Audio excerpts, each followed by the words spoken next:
Namaste. Welcome you all in NIOS video class. Today we are going to study class 10th lesson 11 subject English, subject code 202, my elder brother part 2.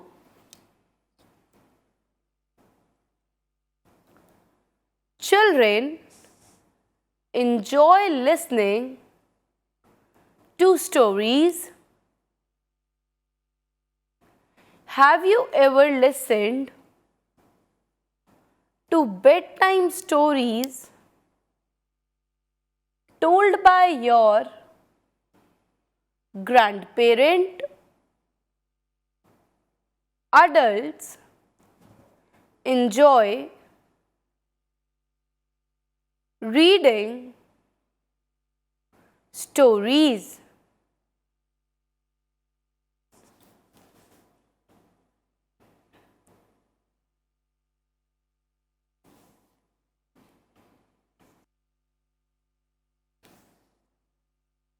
In spite of our routine, we like to snatch some time to read stories as a pastime or listening music, whatever one could like.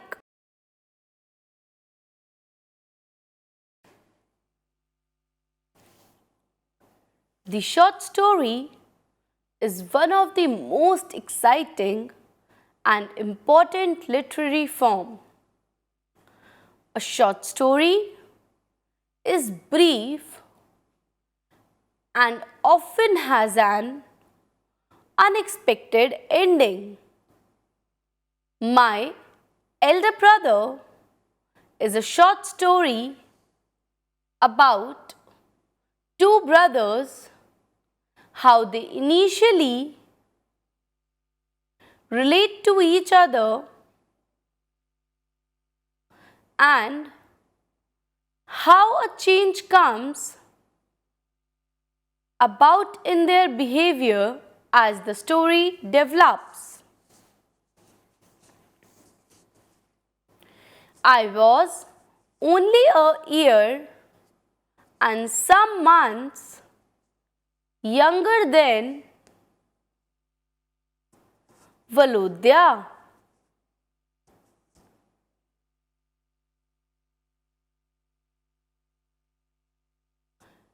We grew up,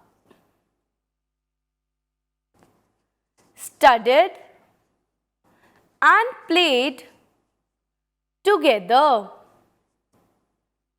No distinction of elder and younger was made between us.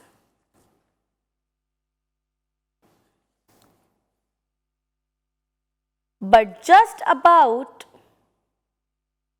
the time I am speaking of, I began to realize that I was no companion for him, either in his age, in interest, or in ability. It even seemed to me Volodya himself was aware of his superiority and was proud of it. This idea, it may have been a wrong one, was inspired by my vanity, which suffered every time I came in contact with him. He was better than me in everything, at lessons, in arguments, and in manners. And all this took me farther from him and caused me moral anguish which I could not understand.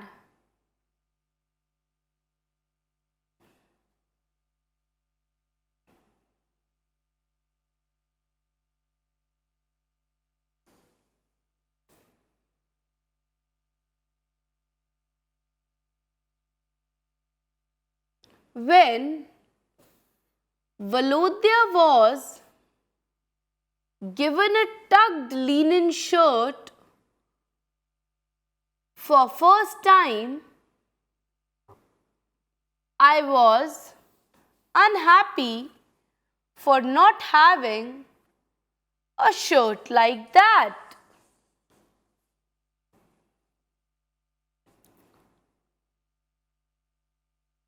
I am sure I would have felt happier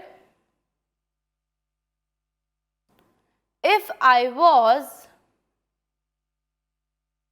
convinced that every time he arranged his collar, it was not done to annoy me.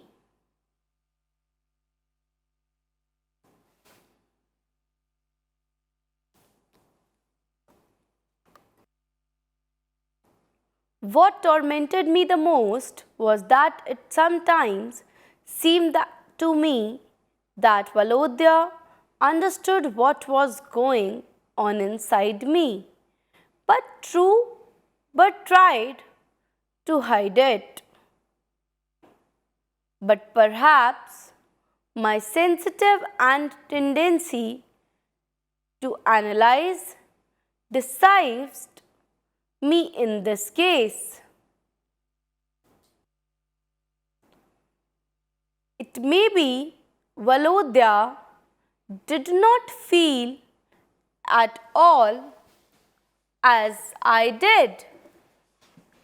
He was impulsive and his enthusiasm in different hobbies did not last long.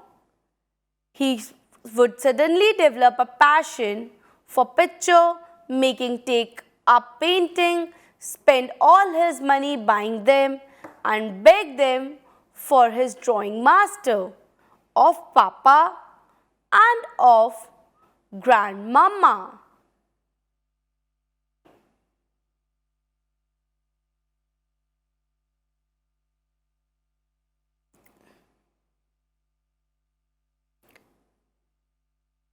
Volodya every time asks money for father or grandmother.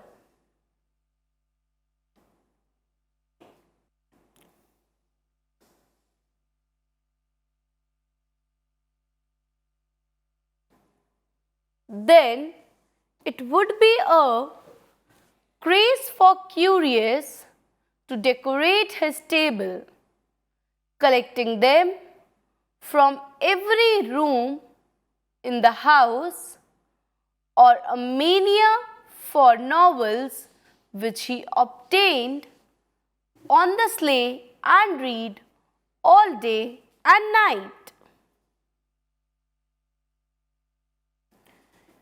I could not help being impressed by his hobbies, but I was too proud to imitate him and too young and not independent enough to choose a hobby for myself. But there was nothing I envied so much. As Valodia's happy, large-heartedness, which showed itself most strikingly when we quarrelled. I always felt that he was behaving well, but I could not do likewise.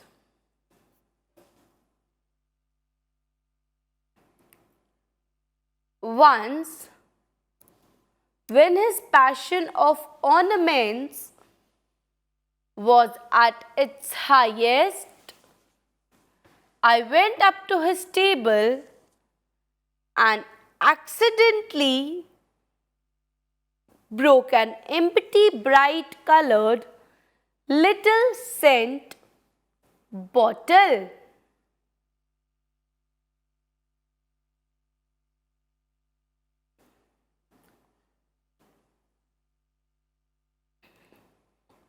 Who asked you to touch my things?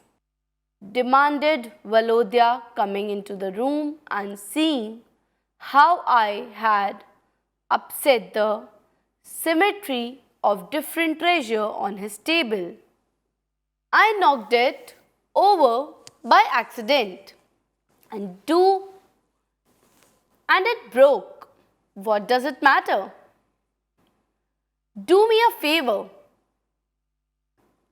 Never dare to touch my things again, he said, putting the piece of broken flask together and looking at them sorrowfully.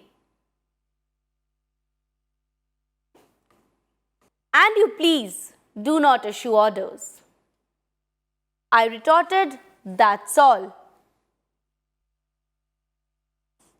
And I smiled, though I did not feel in the least like smiling.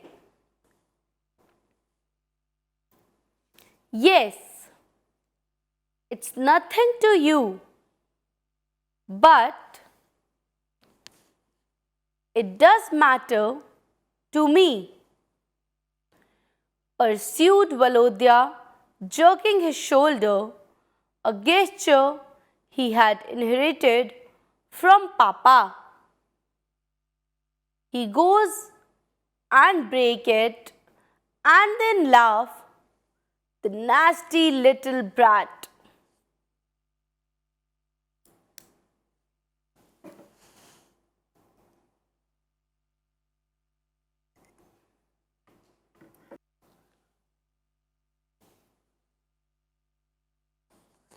I'm a little brat and you are big, but you are stupid.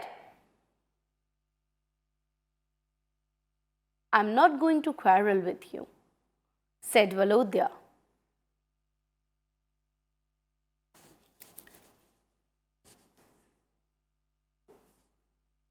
Cut दोबारा करेंगे ये slide.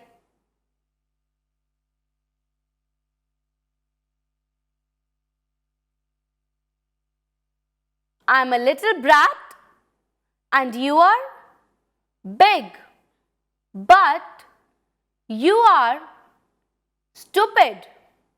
I'm not going to quarrel with you, I said Valodia, giving me slightest push.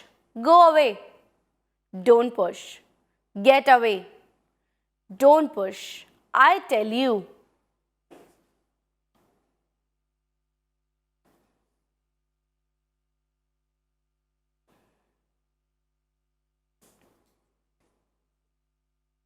Valodia took my word and tried to drag me away from the table. But I was beside myself by now. I got hold of the legs of the table and tippled it over. There's now, and all his china and glass ornaments crashed to the floor.